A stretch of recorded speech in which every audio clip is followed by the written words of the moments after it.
All right, now here's where it gets interesting. All right, so in the previous sessions, we walked the quality parameters to the point where we've got something that we're pretty happy with. All right, I was working on trying to eliminate or reduce that hashing, and ultimately I modified the DE stop, the race step multiplier, and the step count for binary search values, and that's all I've done so far. Now what I'm going to do is I'm going to show you how to apply those quality settings to all of your keyframes. Now the first thing we want to do is we want to make sure, let's see, all right, we want to make sure that we save this because we want to be able to revert. Now I'm saving the animation. I'm not saving the project. I don't care about the project, I care about the animation. Let's save that, and let's see, we are at session 25, 26, 27. Okay, 27. All right. Okay, after.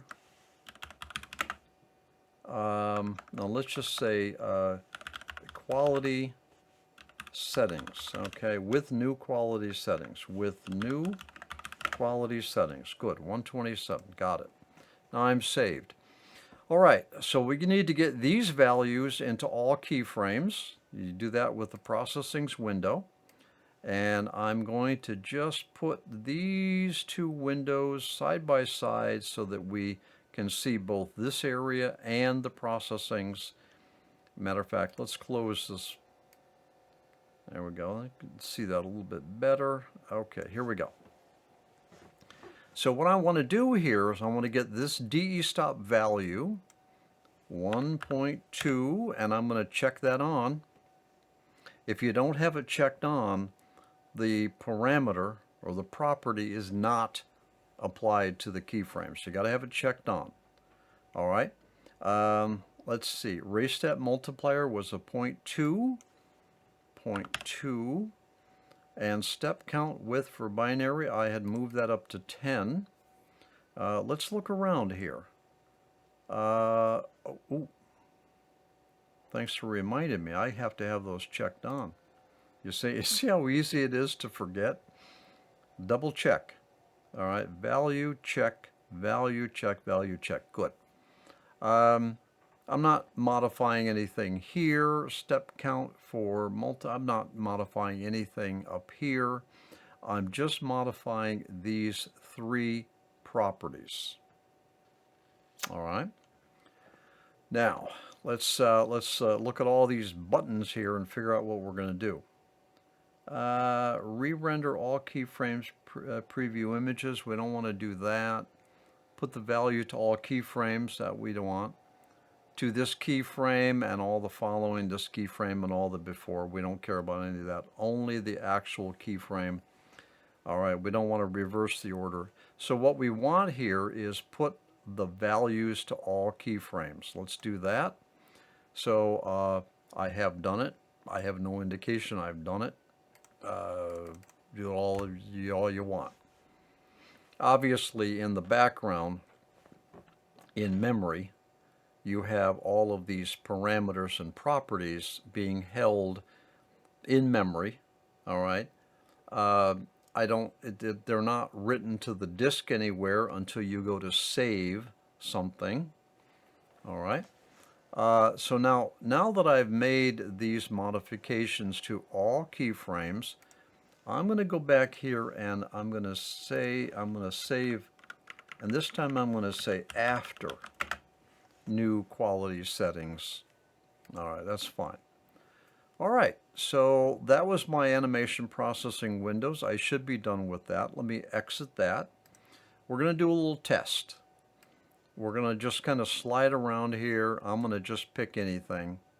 Let's say,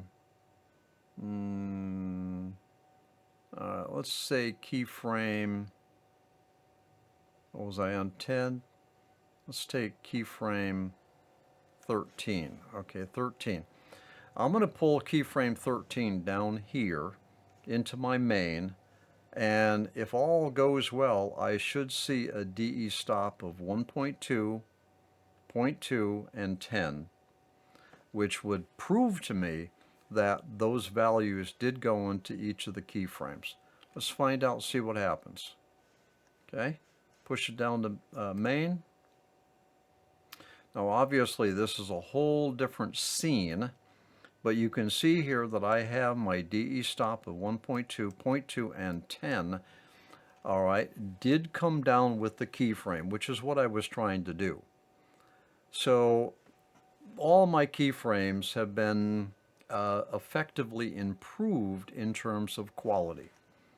All right, so here we go. So we just kind of poke around here. Pretty good. Pretty good. All right, I'm getting white dots in here, but not too many. That probably is about the best compromise I'm going to be able to make. Okay, that's okay. That's fine. That's fine.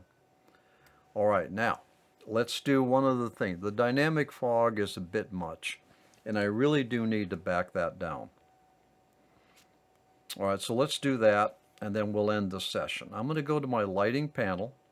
As a matter of fact, you know what I should do, actually? Let me go find a keyframe that has the most dynamic fog in it. Oh, here we go. These ones right here. Let's pull that down, calculate it. And I will get a view here. Okay, so that's a lot of dynamic fog. That's too heavy. All right, so I'm going to open up the lighting panel. I'm going to go to source, light source number 1, L1. Get down to my dynamic fog, which happens to be already open. And I'm going to start modifying this. Now remember now, there's no indicators here on your slider. What I'm doing is I'm trying to go for less dynamic fog, all right, so that I get a little bit more detail out of this background. All right, so if I do the far offset, that's probably not going to help me. Yeah, okay. Doesn't really help me. If I do the fog offset, that's how close it is to the camera. That's not really helping me either, is it? Now if I do the dynamic fog intensity, okay, here we go. All right.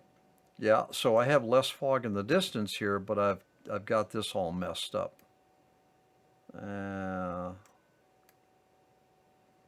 You know, I'm trying different things here.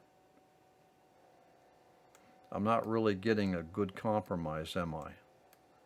Okay, so I've modified this so much here. I'm just going to start over. I'm going to pull this frame back down, recalculate it. That took 22 seconds to render, and that's with our DE stop and ray step multiplier and step count values that have been optimized. How about if I blend fog? Nope, that's worse, see? Only add light? Nope, that's worse.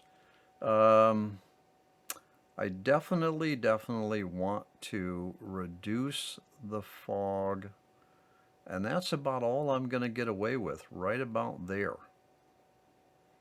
Fog offset. That looks like that's about the best I'm going to get. All right, so let's go with that. Let's go with it. I'm going to apply that to all of the keyframes. Same process. Get my processing window up here.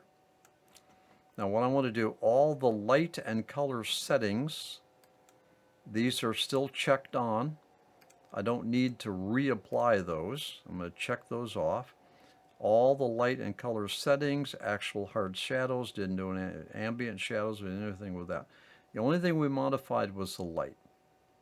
So I'm going to check this one on and put the values to all keyframes. Done. All right.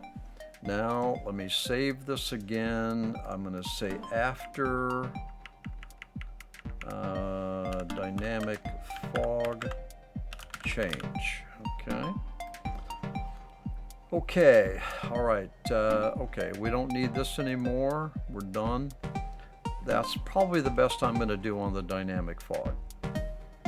All right. I'll see you back in the next session. We'll continue to tweak this out. I'll see you there.